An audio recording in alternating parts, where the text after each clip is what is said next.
अब आई प्रभु जी, हरि बोल। अब आ गई।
नाचे।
हरे कृष्णा भैया, दंडवत प्रणाम भैया। बहुत सुंदर कथा आपने सुनाई और बहुत इंस्पिरेशनल हर बार होती है। सीखने को बहुत कुछ मिलता है इसमें से।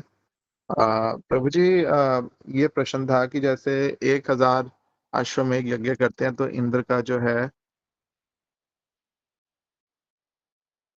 100 अश्वमेध यज्ञ करते हैं तो इंद्र का जो है वो पद मिलता है। और ये भी कहते हैं कि हम जो है ब्रज धाम में, वृंदावन धाम में एक एक पग जो रखते हैं उससे 100 अश्वमेध यज्ञ का फल मिल जाता है।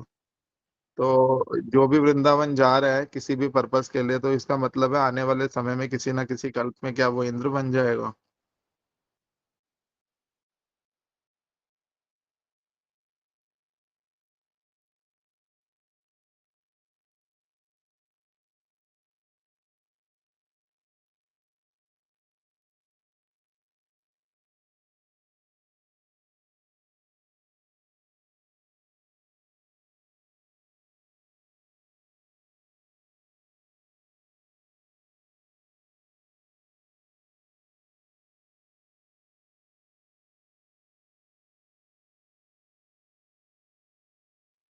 जी बिल्कुल।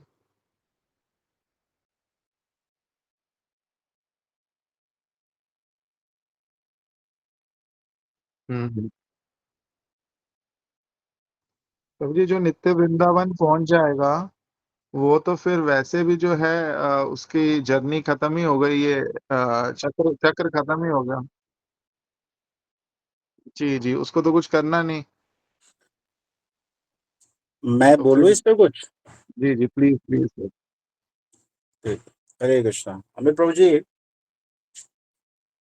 भैया। पहली बात तो ये है ना कि हमने इन चीजों को सुना है, इनको कहीं पढ़ा नहीं है।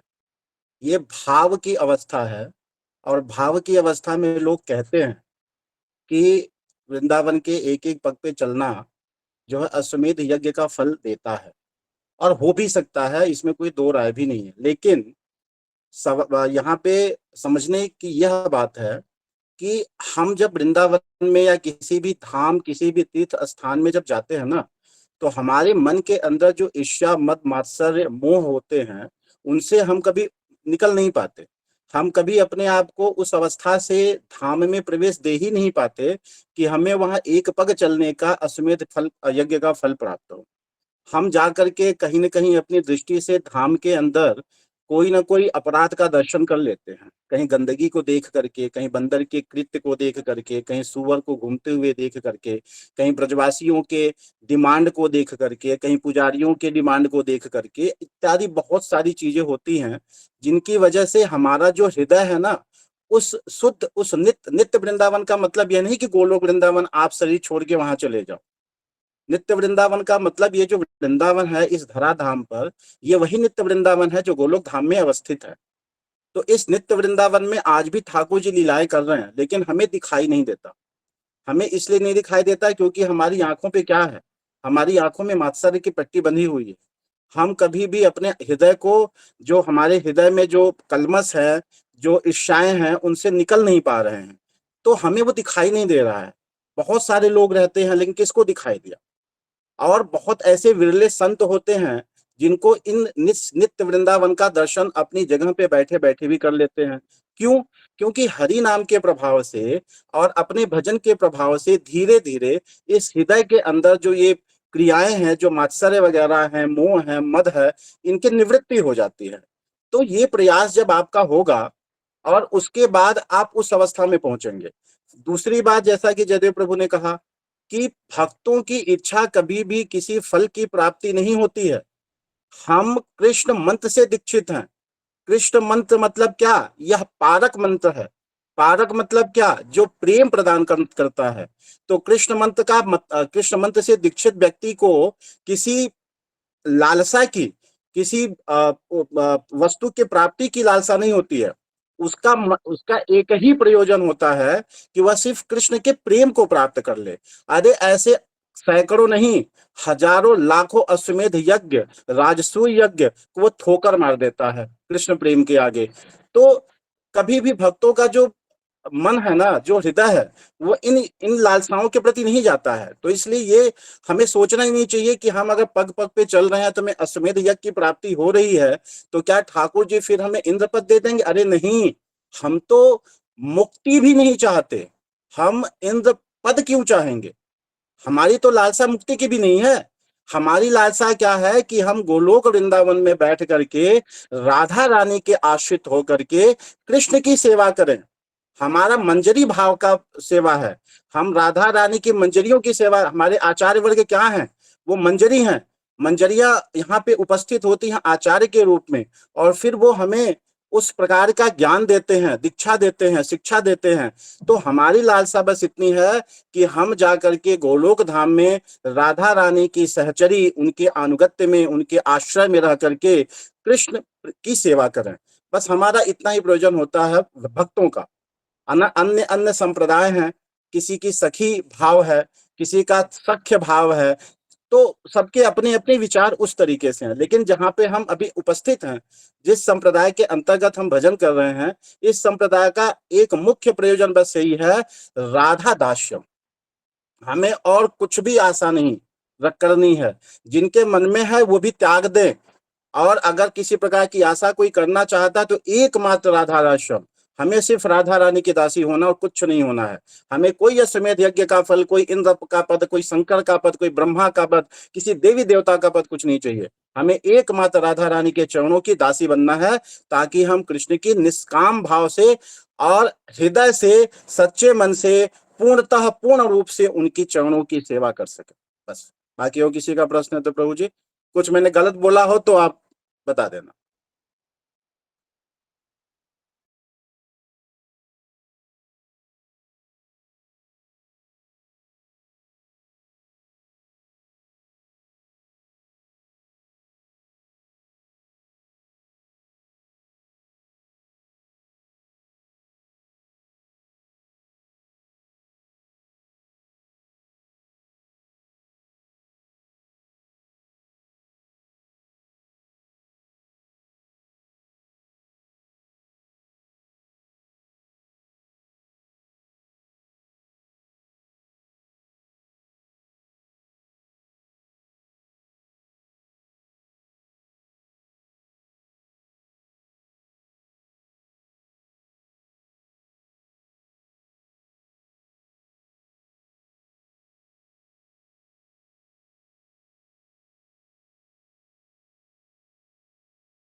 Thank you Prabhu ji, thank you Jaidev Prabhu ji, thank you Chaitanya Prabhu ji, बहुत अच्छे से समझाया, थैंक यू सो मच।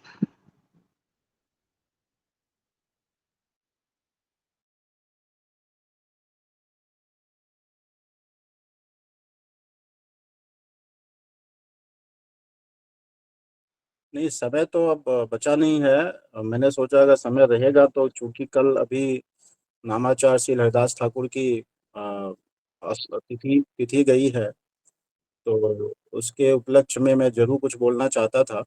और आपने जैसे शुरू में एक प्रसंग आ गया ब्राह्मण भोज का, आप लाए, तो हरिदास ठाकुर के जीवन में भी एक ब्राह्मण भोज का प्रसंग आया था। तो मेरे मन में वही आ गया था कि अगर समय मिलेगा, अगर आप आज्ञा करेंगे, तो कुछ उसी प्रसंग को ही सुन लेंगे। अगर सबके पास समय हो, 10 मिनट 15 मिनट मेरी भी इस दुआ वाणी वाणी को सुनने की, तो फिर प्रभु कोशिश जी करूंगा। Please, please Prabhu ji 10 minute तो जो है भगवान का नाम और कथा सुनने के लिए, और बहुत अच्छी चीज है चलिए, भक्तों की सबके कथा थंब सुनने भी के आ लिए, गए, बहुत प्लीज। बहुत धन्यवाद। मेरी भी दुआ वाणी को, आप जिसको असहनीय वाणी है, इसको सह नहीं पाएंगे, तो फिर भी चलिए ठीक है। ओके, एक सेकंड प्रभु जी। तो मैं प्रणाम मंत्र तो नहीं करूंगा, क्योंकि पहले भी बोल चुका, तो पहले नहीं किया तो दोबारा करके उसकी फॉर्मेलिटी नहीं पूरी करनी है। सीधा हम टॉपिक पे ही आते हैं।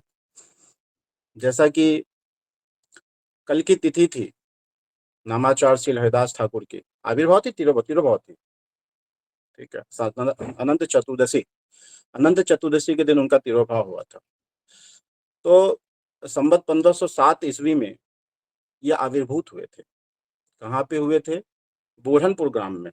बोढ़नपुर ग्राम अब बांग्लादेश में आता है। इनके जन्म के प्रसंग में कथा आती है कि जब ये जन्म लिए तो यवन घर में आए। अया उल्ला खान इनके पिता का नाम था। तो जब इनका जन्म हुआ ना, तो जन्म होने के बाद बालक जब रोते हैं तो माता क्या है, स्तनपान कराती है। तो जब इनको माता स्तनपान कराने गई तो माँ का दूध ही नहीं पी रहे हैं। माँ का दूध नहीं पिया तो लोग चिंता में आ गए, और ये शांत भी बैठे हैं कि कब तक ये नहीं पिएगा, क्योंकि ऐसे तो बालक की हेल्थ ठीक नहीं रहेगा, इसका स्वास्थ्य ठीक नहीं रहेगा। तो उसी समय दैव योग से उसी गांव में एक ब्राह्मण भी रहते थे, जिनको भगवान ने एक स्वप्न आदेश किया कि इस घर में, उस यवन के घर में मेरा एक महान भक्त ने जन्म लिया है, और उसको तुम अपनी गैया का दूध ले जा करके उसको पिलाओ। यहाँ उसके पिता तो परेशान है, बहुत सारे प्रयत्न करके कि वो दूध नहीं पी रहे हैं। लेकिन वो ब्राह्मण जब आया तो उसने उनको सारी बात बताई कि मुझे ऐसा ऐसा स्वप्न आदेश हुआ है, तो एक बार आप इस गैया के दूध को पिला के देखो। तो उन्होंने कहा ठीक है, पिलाते हैं। तो गैया का दूध पिलाया तो हरिदास ठाकुर ने बड़े चाव से उस दूध को पी लिया। तो उनके पिता ने सोचा कि अब तो ये दूध पी लिया, तो हो सकता है माँ का दूध पी पिए, अब इसको माँ का दूध फिर से पिलाते हैं। लेकिन जब फिर उनको माँ का दूध पिलाने की कोशिश हुई तो उन्होंने माँ का दूध नहीं पिया। ऐसे करके उन्होंने बड़ी मुश्किल से किसी तरीके से 12 साल तक अपने जीवन को निभाया। मतलब वो यवन के घर में रहते भी उन्होंने यवन के घर का अन्न तक ग्रहण नहीं किया। 12 साल की उम्र में उनकी भेंट हुई माधवेंद्र, एक्चुअली ये घर छोड़ करके निकल गए थे वहां से बेनापुल के लिए। तो रास्ते में उनकी मुलाकात हुई माधवेंद्रपुरी पाद से। अब कहते हैं ना, जब तक भक्त की कृपा ना हो तब तक भगवान की भी कृपा नहीं होती। चैतन्य महाप्रभु ने भी अपने जीवन में वो आदर्श स्थापित किया। जब गुरु ईश्वरपुरी पाद के द्वारा उनको दीक्षा दी गई, तब जाकर के उनके अंदर जो है वो जो भक्त के भाव होते हैं, जो वो भावावस्था थी, जो विरह की अवस्था थी, वो उनके अंदर धीरे धीरे प्रज्वलित हुए। उसी तरीके से हरदास ठाकुर के जीवन में भी जब माधवेंद्रपुरी पाद ने उनको दीक्षा प्रदान की, तब जाकर के इनके अंदर नाम के प्रति निष्ठा जागृत हुई। और जो नाम माधवेंद्रपुरी पाद ने उनको प्रदान किया, उस नाम को ऐसे ये करने लगे, इन्होंने व्रत ठान लिया कि 1 करोड़ हरिनाम प्रत्येक माह में 1 करोड़ हरिनाम का पालन ये करेंगे। तो उस हिसाब से कैलकुलेशन करने पर तकरीबन 3.25 लाख नाम आता था, और पूरे दिन में 3.25 लाख का नाम करते थे। नाम की संख्या पूर्ण नहीं हो पाती थी तो ये भोजन का एक कण भी ग्रहण नहीं करते थे। तो वहां पे बेनापोल में रहे काफी दिनों तक, वहां पे भजन किया। ये जो जब 20-22 की अवस्था थी तो जो वैश्या को भेजा गया, वैश्या ने उनकी परीक्षा ली इत्यादि। फिर रामचंद्र काजी जो था उसने सब प्रताड़ित किया इत्यादि हुआ। बेनापोल से फिर निकल कर आगे शांतिपुर अद्वैत आचार्य के गांव में, और वहां पे प्रथम बार इनकी अद्वैताचार्य से मुलाकात हुई। अद्वैताचार्य भी इनके गुरु भाई माधवेंद्रपुरी पाद के शिष्य थे। एक बार क्या हुआ, श्राद्ध का समय जैसे आज से शुरू हो गया, अब लोग अपने अपने घरों में श्राद्ध देंगे। अब बात आई थी ब्राह्मण की, तो इसलिए मैं डायरेक्ट उसी जगह पे जा रहा हूँ, मैं बाकी बीच में बहुत कुछ छोड़ रहा हूँ। तो अद्वैत आचार्य ने अपनी पत्नी सीता देवी से कहा कि हम श्राद्ध आ रहा है तो पिताजी के लिए हम ब्राह्मण भोज दे देते हैं। नहीं, मतलब उन्होंने नहीं कहा, उनकी पत्नी ने कहा, सॉरी। तो उन्होंने कहा कि मैं तो सोच रहा हूं कि हम क्यों ना महान वैष्णव हरिदास ठाकुर को जिमावें, उनको इस स्थान दें, अपने श्राद्ध में उनको भोजन करावें। तो पत्नी ने कहा, आप बात तो ठीक कह रहे हो कि वो महान वैष्णव हैं, लेकिन उनका जन्म यवन कुल में हुआ है, और समाज में क्या है, लोग उनको यवन ही समझते हैं। वो भले ही कितने बड़े नाम जापक संत हैं, लेकिन उनको यवन ही समझते हैं। तो ऐसे में आप उनको बुलाना चाहते हैं तो बुला लीजिए, लेकिन कुछ ब्राह्मणों को भी बुला लीजिए। तो अद्वैताचार्य ने कहा कि देखो, 1000 ब्राह्मणों को भोजन कराने से अच्छा है कि एक शुद्ध नाम जापक संत को भोजन कराया जाए। और हरिदास ठाकुर से बढ़िया तो कोई इस समय नाम जापक जो 1 करोड़ हरिनाम महीने में करते हैं, 3 लाख 3.25 लाख नाम दिन में प्रत्येक दिन करते हैं, इनसे निष्ठावान, इनसे बढ़िया नाम जापक संत तो कोई है ही नहीं। तो मैं इनको भी बुलाऊंगा और मैं ब्राह्मणों को भी बुला लेता हूँ। तो ठीक है, हुआ। रसोइयां बनी, अनेक प्रकार के व्यंजन बने, हरिदास ठाकुर आए, ब्राह्मण आए। ब्राह्मणों जब आए तो देखते हैं कि पहले ही हरिदास ठाकुर एक पंगत में बैठे हुए हैं, और ये देखते ही ब्राह्मणों का जो है हृदय जल करके राख हो गया। वो कहते हैं, इस सेवन को यहाँ बैठा लिया और हमें भोजन कराओगे? हम नहीं पाएंगे तुम्हारे यहाँ भोजन। क्यों? क्योंकि ब्राह्मण जो हैं, अब तो ब्राह्मणों में वो भी नहीं है। पहले ब्राह्मण जो होते थे वो त्रिकाल संध्या करते थे, गायत्री करते थे, 3 बार स्नान भी करते थे, इत्यादि का पाठ वो जो करते थे, नियम पालन अपने करते थे, जो भी ब्राह्मणों के लिए बताया गया। वर्तमान के ब्राह्मण तो कुछ भी नहीं करते। न जाने कितने ऐसे ब्राह्मण हैं कि 10-10 दिन स्नान भी नहीं करते, मांस मदिरा सबका सेवन भी कर रहे हैं।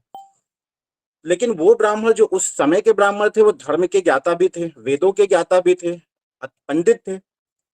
तो जब उन्होंने इस प्रकार से अस्वीकार कर दिया, तो अद्वैताचार्य ने कहा कि ठीक है, कोई बात नहीं, आप सब जा सकते हैं, हम तो इनको ही पवाएंगे, इनको ही प्रसाद पवाएंगे, आज श्राद्ध के दिन में हम इनको नहीं हटा सकते।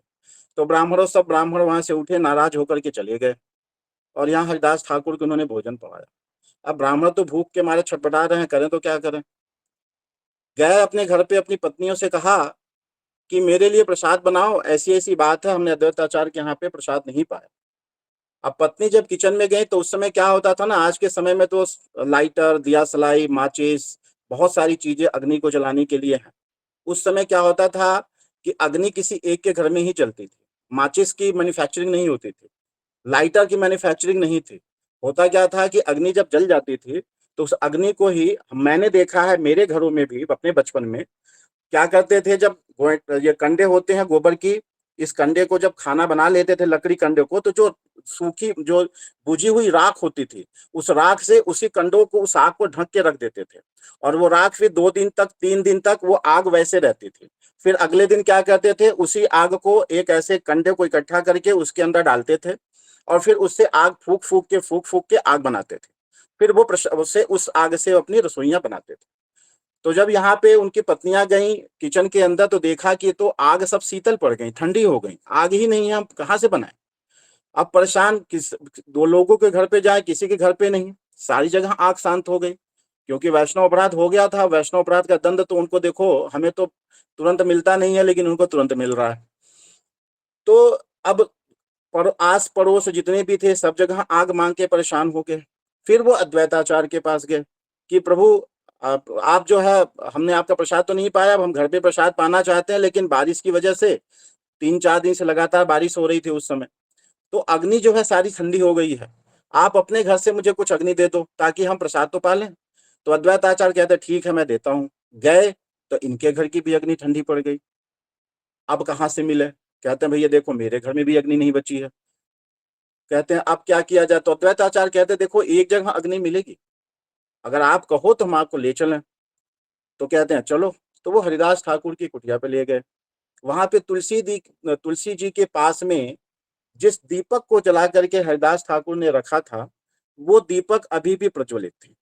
उसकी बारिश में भी वो दीपक बुझी नहीं थी, उसमें आग जल रही थी।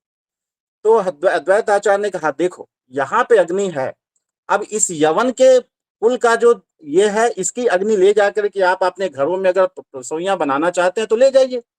अब ये ब्राह्मण सब चिंतित कि ऐसा कैसे हो सकता है, इतनी तेज बारिश 3-4 दिनों से हम सबके घरों की जो अग्नि है वो ठंडी पड़ गई, हमारे घर पे अग्नि नहीं, और ये हरिदास ठाकुर के घर की अग्नि क्यों नहीं ठंडी है, और ये बारिश के अंदर तुलसी जी के पास है कि दीपक जो सीधा बरसात के नीचे है, ये क्यों नहीं बुझी, ये क्या चमत्कार है। तब जाकर के उन लोगों को इस बात का ज्ञान हुआ, आभास हुआ कि हमने कहीं ना कहीं अनजाने में बहुत बड़ा अपराध कर दिया। तब उन्होंने अपने अपराध को अद्वैत आचार्य के सामने व्यक्त किया कि हमसे बहुत बड़ा अपराध हुआ है, हम आपके घर पे प्रसाद पाएंगे। अद्वैत आचार्य कहते हैं, भैया देखो सुबह का बना हुआ है, अब तो ठंडी हो गई है, अब मैं अभी इस समय तो बनवा नहीं सकता, आपको सुबह का ही प्रसाद पाना है तो बताओ। बोलते हैं हाँ, हम वही प्रसाद पाएंगे।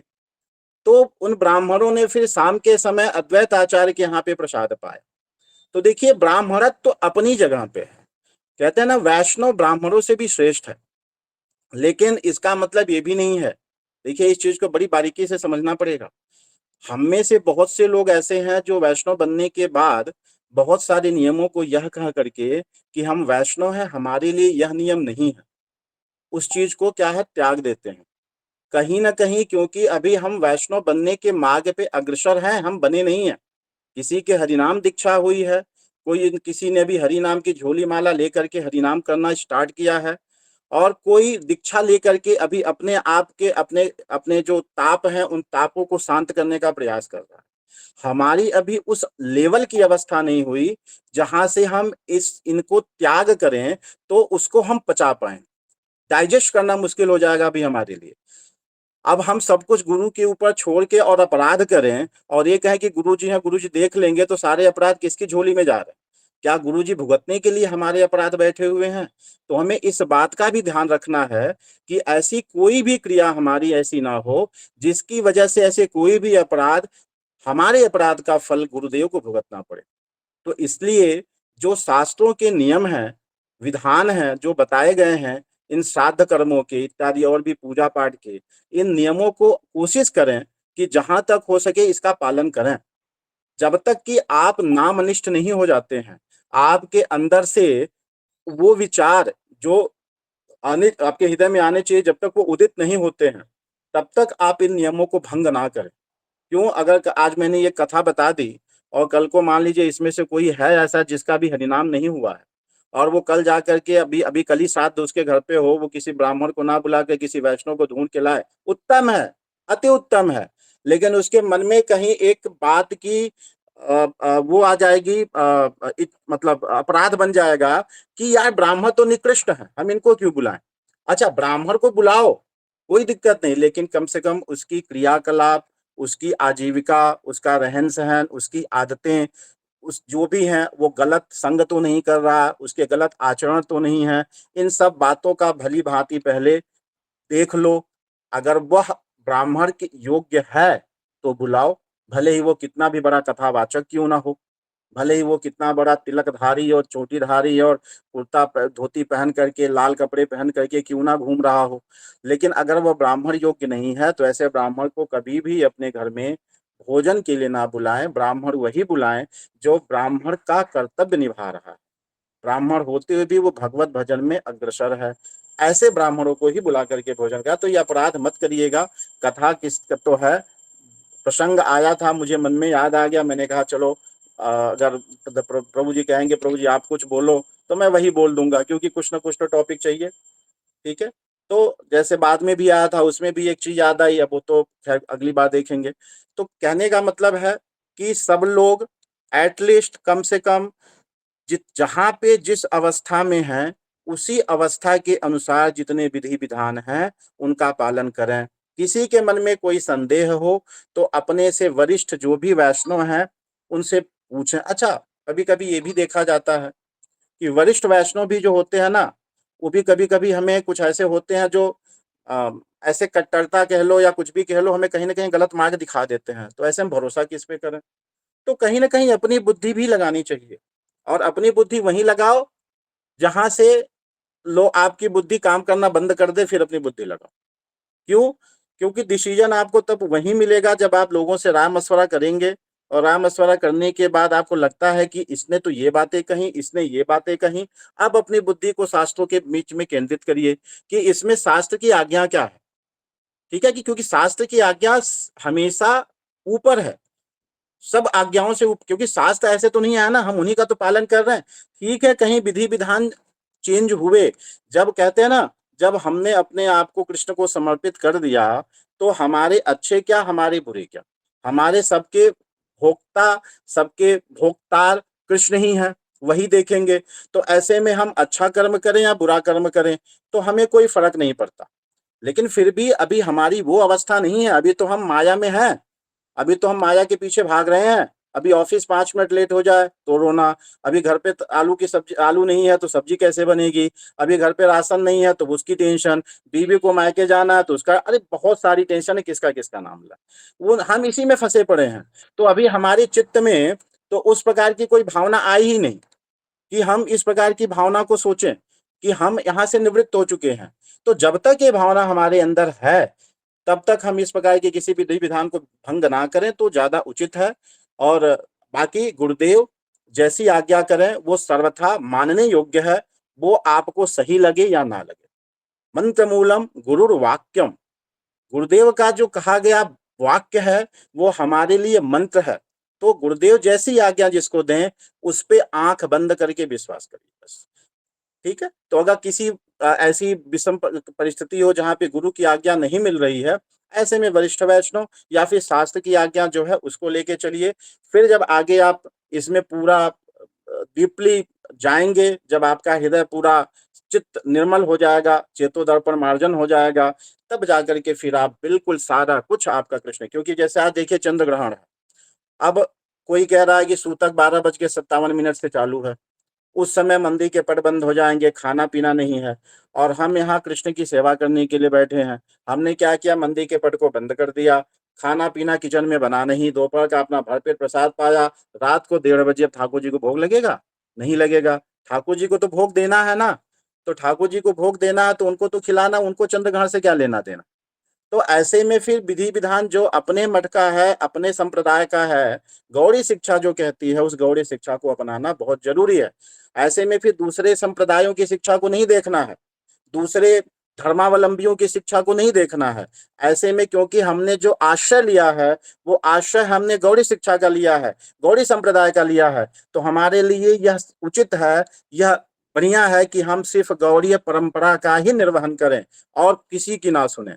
तो हमारा गौड़ी सिद्धांत कहता है कि मूल समय जो है चंद्र ग्रहण का, हमें सिर्फ उसी समय तक इन नियमों का परहेज करना है और उस समय सिर्फ हरि नाम संकीर्तन करना है।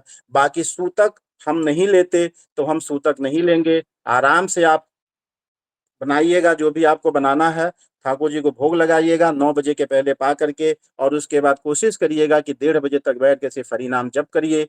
अगर संग में 2-4 लोग हैं तो जोर से कीर्तन करिए, नहीं तो एटलीस्ट अकेले कहीं बैठ करके हरि नाम का जप करिए। उसके बाद अपना सो जाइए, कल सुबह उठिए, नहाइए धोइए, नहा धोने के बाद फ्रेश होइए तो रात में स्नान कर लीजिए ताकि आप शुद्धावस्था को प्राप्त हो जाए। ठीक है? और आपने किसी ने आपने जयदेव हाँ जयदेव प्रभु जी कुछ पूछ रहे थे। हम्म। हम्म।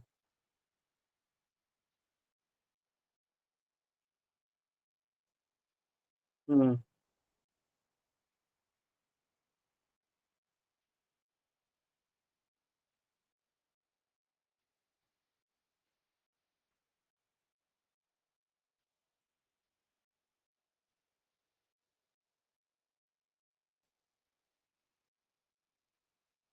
देखिए मैंने 2 दिन, मैं छोटी सी एक कथा बता रहा हूँ। 2-3 दिन हुआ, मैं एक्चुअली भक्तमाल ग्रंथ पढ़ रहा था। उसमें श्री संप्रदाय के एक आचार्य थे, अग्रदेवाचार्य जी महाराज के शिष्य कीलदेव, कीलदेव, हाँ अग्रदेवाचार्य जी महाराज के कोई शिष्य थे। तो एक्चुअली उनके प्रसंग में एक प्रसाद को लेकर के एक बात आई जो बहुत अच्छी लगी।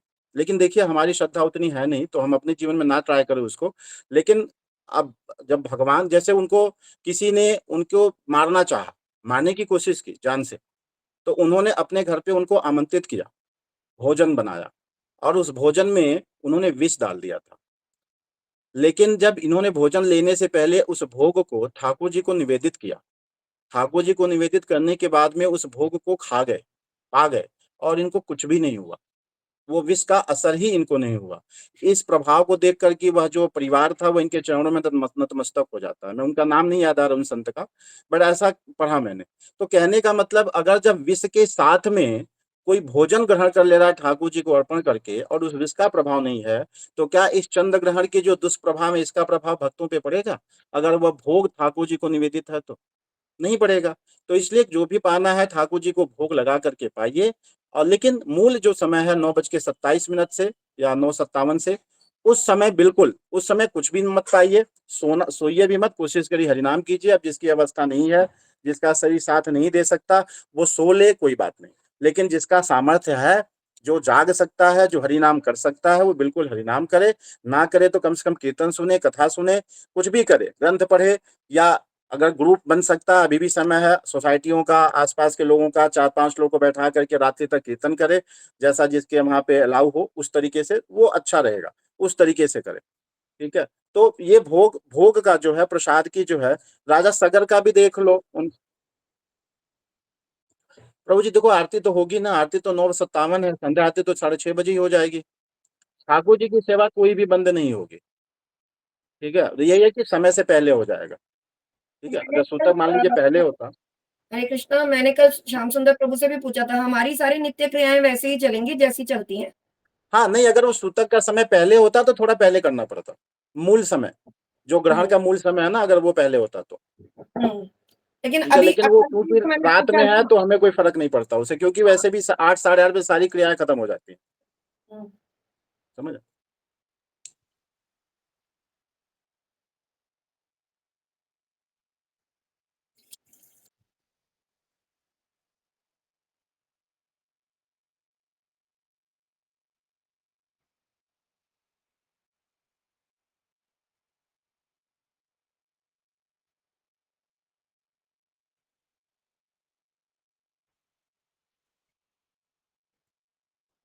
तो मुझे ग्रैंड के समय कह रहे हो 9 जो भी 27:57 जब से शुरू है। और मुझे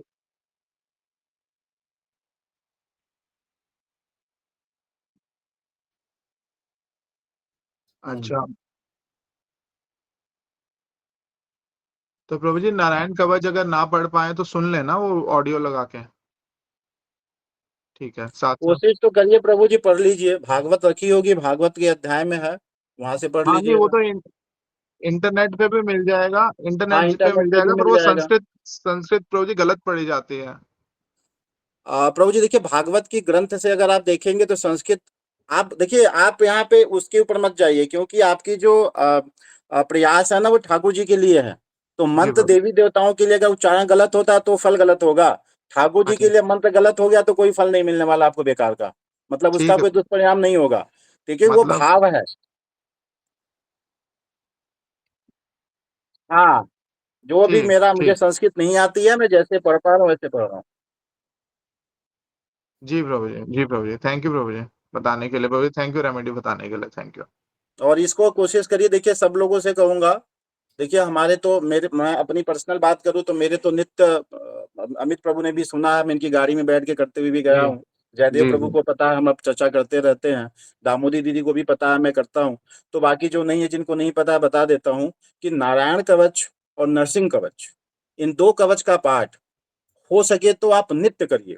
इसके अलावा जो राधा कृपा कटाक्ष है, नंद नंदन अष्टकम है इत्यादि, इनका भी पाठ करिए। लेकिन खास करके इन 2 कवच, अगर आप चाहते हैं कि आपके भक्ति में कोई बाधा ना बने, आपके सांसारिक जीवन में कोई बाधा ना बने, किसी प्रकार की धन संपत्ति या कलह, लड़ाई झगड़े इत्यादि ना आए, तो इन 2 कवचों का पाठ करिए। भजन भी वर्धित होगा और आप बड़े सुख से, शांति से रह पाएंगे। प्रभु जी बहुत बहुत धन्यवाद ये सब बताने के लिए, थैंक यू सो मच। ठीक है प्रभु जी।